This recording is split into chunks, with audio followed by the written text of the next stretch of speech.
গাজা ইসরায়েলের গণহত্যামূলক আগ্রাসন অব্যাহত রয়েছে। কাগজে কলমে যুদ্ধবিরতি চালু থাকলেও প্রায় প্রতিদিনই নিরীহ গাজাবাসীর ওপর হামলা চালাচ্ছে দখলদার বাহিনী। পরিস্থিতি এখন এমন, মৃতদের দাফনের জায়গা খুঁজে পেতেও হিমশিম খাচ্ছেন গাজাবাসী। অধিকাংশ কবরস্থান ধ্বংস হয়ে যাওয়ায় এই সমস্যা হচ্ছে। অনেক ক্ষেত্রে বিকল্প পদ্ধতি অবলম্বন করতে হচ্ছে গাজাবাসীকে। শনিবার কাতার ভিত্তিক গণমাধ্যম আল জাজিরার প্রতিবেদনে এই করুণ চিত্র ফুটে উঠেছে।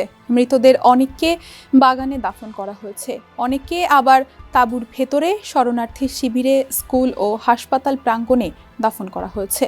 গাজার ওয়াকফ ও ধর্মীয় বিষয়াবলী সম্পর্কিত মন্ত্রণালয়ের দেওয়া তথ্যানুসারে যুদ্ধ শুরু হওয়ার পর থেকে 40টিরও বেশি কবরস্থান ধ্বংস হয়ে গেছে।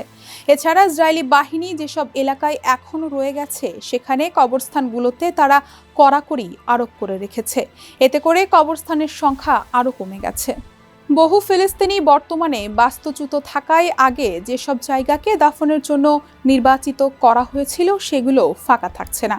এসবের বাইরেও দাফনের সরঞ্জামের সংকট দেখা দিয়েছে।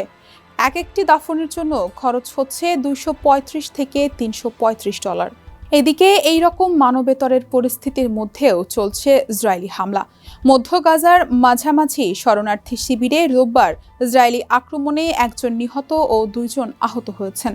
গাজার স্বাস্থ্য মন্ত্রণালয়ের তথ্য বলছে, গত অক্টোবরে গাজায় যুদ্ধবিরতি প্রতিষ্ঠিত হওয়ার পর থেকে ইসরায়েলি আক্রমণে অন্তত 1286 জন নিহত হয়েছেন। অন্যদিকে 2023 সালের অক্টোবর থেকে গাজায় ইসরায়েলি হামলার প্রাণ হারিয়েছে 73,400 জনেরও বেশি ফিলিস্তিনি।